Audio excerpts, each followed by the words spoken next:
This week on our free preview here on YouTube, join us as we talk about the real economy versus the headline economy. But for now, sit back, relax, and join us as we take you through the numbers. Hi, Lauren. Hi, Lyndsay. How are you? I'm doing great. How are you? I'm good, thank you. Did you have a good weekend? I did. It was a busy one. We had Jackson Hole on Friday, and so Chair Powell made some comment. I know you say "ooh" like it's actually interesting, only to us nerds. I know. But I've been doing a little bit of the media circuit. I was on CNBC Europe very, very early my time this morning, but open in Europe. Got a couple of additional hits coming up this week. So always something econ to talk about. Yes, I love that for you. I know you're having so much fun being out there and part of the media. It's and incredible. Being able to carry our steady hand. Yes. through. There's just so, and like we see when we come in here today, the headlines get ahead of ourselves. So it's good to say, all right, take a step back. 50 basis points, probably not on the table. Let's all take a deep breath. Yeah, I know. It's like I was in a parking lot yesterday. We ran into a friend after lunch, and everyone just wants to bend my ear about the economy and about interest rates. And I've just decided I am the most or the least fun person to be around in most cases. And I can see my partner kind of like heading towards the car. Yep, the slink off. Like, this is gonna. But how was your weekend? It was good. We had a busy weekend as well. Still unpacking our house, box by box. I know, but we added to our family this weekend. You know, our big old Brady Bunch wasn't big enough. Okay. So we walked into PetSmart, and we were just going to get a tank and let the kids fill it with salamanders from the woods and just let them have a little like fun worm home at the house. Okay. You know, let kids be kids. But it was 50% off geckos. So we are now the proud owners of Echo, the gecko. Oh, goodness. Yes. Well, congratulations. They're gecko. certainly in order. Yeah, oh, that's thank you. fun. I'm fascinated by her. She's so much fun. Geckos are very cool creatures. Yeah, I've never owned a lizard of any kind. Okay. So this is my first non-furry pet. Fair enough. Not a fur child, scale child? Yeah, I think she's a little bit like scaly and but so she's fun. still leopard print, so Love in it. fashion. So she matches. Yes. Perfect. Great. Well, I think we should just jump right into Let's the hop headlines. And this first one is a fun one. And I think one that really, it kind of says what everybody's thinking. Yes. So the headline is, the headline economy looks good. The real life economy sucks. Yikes. Yikes. We checked. We can say sucks in the studio because it's part of the headline. So in summary, headlines across the nation this week reported seemingly good economic news to the American people. Inflation rates continue to cool. This may be great news for Wall Street, investors, and economists at the Federal Reserve, but hardworking Americans aren't breaking out the champagne glasses. They aren't even cracking open an extra beer or ordering any extras at McDonald's. And there's a reason for that, despite what the media may tell you. They can't afford to. And Lauren, every time we get in here and we talk about affordability and we talk about inflation, we also talk about the rise in the American wage. Yes. And we say you can afford it. So we do. Are we the media? I think we're being called out here in this article. Yes. Yes. I feel like this is one of those instances where we are kind of in that bucket. It's economists. I agree. Wall Street, investors. And it's true. I mean, we've seen it in headline and headline again that there's this feeling, right, that things aren't really like the data say they are. And it's so hard because it is an emotion, right? We can't quantify that. I'm an economist. I'm looking for numbers. I want to put facts and figures to it. So anytime we have done, we've done it here, we've compared consumer sentiment to real spending outcomes or real economic outcomes. We don't see the correlation. So there is clearly a disconnect between how people feel and how people behave. But unfortunately for us, it's just so hard to get a handle on that feeling.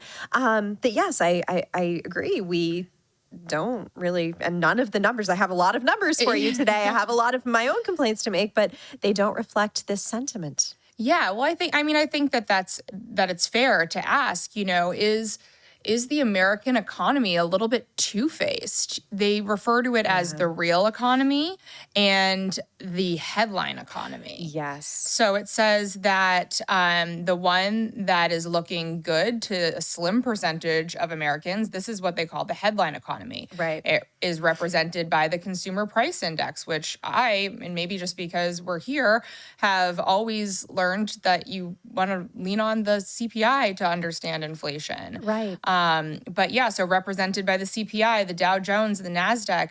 And then there's the real life economy that's putting the squeeze on families, and folks are living paycheck to paycheck. And the article is saying that there's a huge gap in between the two, the It's real true. economy and the headline economy. Right. And so I do want to, I mean, I guess my kind of first point that I would bring up is there is no real life economy. Like this article kind of terms it that. It's a fun catch-all, I think, for how we feel. There's no metric. So it's not even like I can quote you, oh, the real life economy is X percent up or down or whatever. So we are, again, trying to get a handle on a feeling. It was interesting to me that they chose the Consumer Price Index. There are other inflation indices out there, like the PCE is one we talk about frequently. We'll talk about that later today. But they do call it the CPI specifically. And I think, again, that's a little targeted. Keep in mind, as we talk about the Federal Reserve, let's say, they're focusing on PCE data, not CPI data. So I don't mean to split hairs. So we certainly could split, and we'll split some hairs in this article. But that was the first thing that really jumped out at me, this kind of straw man CPI. But I don't want to skim over the cost of owning a home. This goes into that shelter cost component. The average monthly mortgage payment was $2,209 in April of 2024, which is up from $1,957 just 1 year before. Right. That's a really big increase in your monthly spend right there. And that's a big jump. they're saying your monthly mortgage payment. I assume that is excluding your insurance payments and anything that goes into your escrow. That's a good question. Yeah. I'm not sure. I know those have gone up a bit too. So again, if anything, we might be slightly underrepresenting that kind of cost of borrowing with these higher interest rates. Again, it's, if you're taking a mortgage like this summer, like someone I know who's sitting here, you probably felt it more than, say, a year ago. Well, rates have been high for a while, but we are seeing that pressure, that kind of sustained interest rate rise. And I agree, that's a very real problem. Yeah. I would say my increase on my monthly mortgage, I don't know the percentage, but it's got to be north of 70% more than I was paying. Yikes. But I also bought my first home in 2013, which I know you were around that same time. That's the question. But going back to the car payments, the auto insurance, the article talks with a 32-year-old single mom of a 10-year-old, and she talks about how she missed a payment on her auto insurance because it had doubled from $195 to $395 per month. She described her bank account status as often near overdraft. And she talked about skimping on things like tutoring for her son, which she now has to do herself. She's shopping at grocery stores that are more along the lines of discount chains or even food pantries. And then she goes on to say, I have middle class pay, but I feel like I'm lower income. And then the article says she's not alone. Millions of Americans feel the same way and are not happy about it, no matter how much chirpy talk surrounds the economy and the sky-high stock market.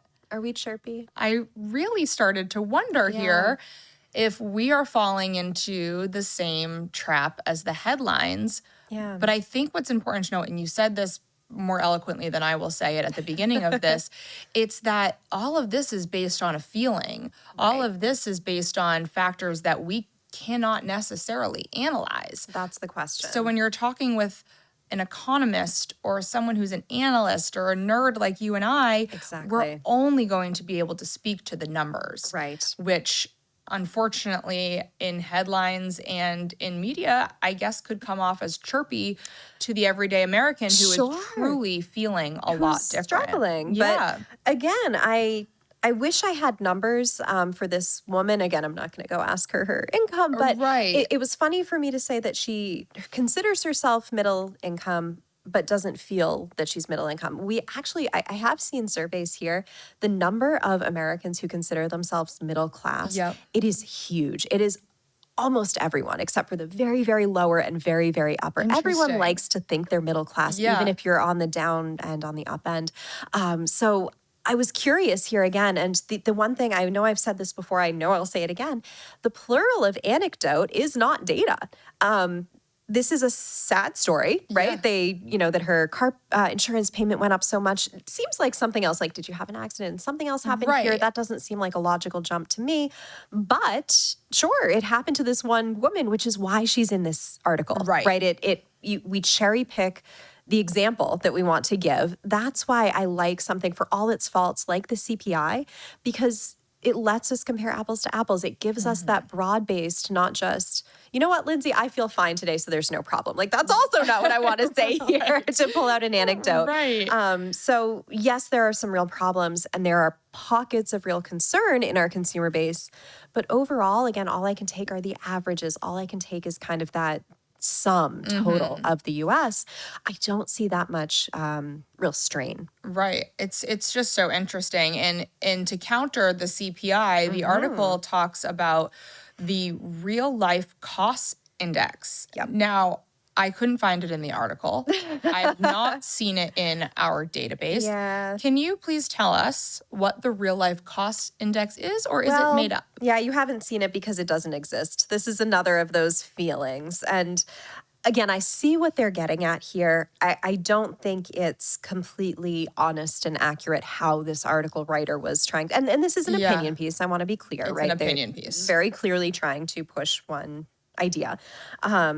But they say this real life cost index, according to the article, is the number of Americans really experiencing. It's one that we kind of feel addition to that CPI. So the example they give, the CPI measures month to month and year over year costs, which is true. That is definitionally how we use the CPI, how we use those percentage growth rates. The article says, but it doesn't capture how much more Americans are paying for things compared to, say, 2020. I agree completely. That's just not how we structure the CPI. Now, we could, if we wanted to. I did that. I took the CPI, and if I compare it to its level in 2020, the CPI is up 20.7%. The article also goes on to talk about how much some costs have jumped in the past 2 years, which again, there's no standard start date, right? This isn't an index that we say. In some indices, we do say 2012 is our start date. Anything that was 100 was the value in 2012. We're comparing to that point. Yep. That's not how the CPI works. We're comparing this level compared to a year ago, right? What is that percentage cost additionally? But we can do that. We can go back and backfill and say, all right, the CPI, it's up 6% over the past 2 years. That doesn't sound so bad as to say, well, we're not comparing it in that way in a malicious, there's no intent there. It's just numbers are numbers. Yeah. And I feel like we've talked about this before. I think all Americans' eyes and knowledge were on the CPI for the first time. I don't know if ever is the right word, but since the 70s and 80s. Yeah, I feel like it was more common day vernacular over the last few years. I've brought this up in here before. It was factored into a friend of mine's lease space for her business. Really? It said that her rent would go up X amount, but it would not exceed the CPI. Interesting. Yeah. So I thought that was so fascinating. It's obviously a buzzworthy item at this point in time, but is it really reliable for how the economy is doing versus how people are feeling? Exactly. I guess no. Exactly. And there are so many different inflation metrics. If you are a business, you probably care more about the PPI, the producer price index, not the consumer price index. I already brought up the PCE, the personal consumption expenditures data.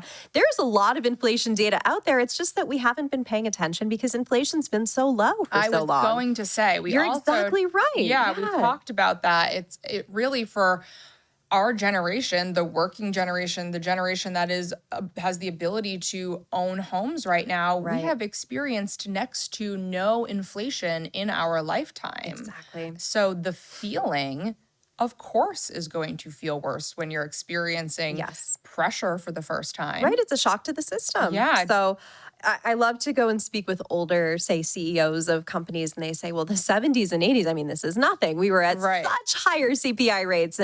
But that's so long ago. I mean, you and I weren't alive for that No, experience. but we're lucky to have business leaders like that who Exactly. can kind of, put things into check and have a little bit of a better understanding. Yes. So long as they also pay attention to what really matters to the generation who did not experience inflation up until now. I agree completely. To Because- have that steady hand on the Yeah. wheel is, and I've been encouraging businesses that I talk to, I know you've been doing the same in these one-on-one conversations Right. to remind us where we've been. You've been through so much worse than this before, but you don't want to be tone deaf either when we have this real life cost index that we're feeling, right? This real life economy. Yeah. You don't want to just, I'm not trying to negate anyone's experience here. Right. But I do think I guess you maybe have to be a little bit of a analytical person to find solace in that information. But Exactly. it helps me. And I would hope that if you were listening to your business leaders and they were able to share with you that there's been periods of time like this before Right. that the business has flourished in and done well.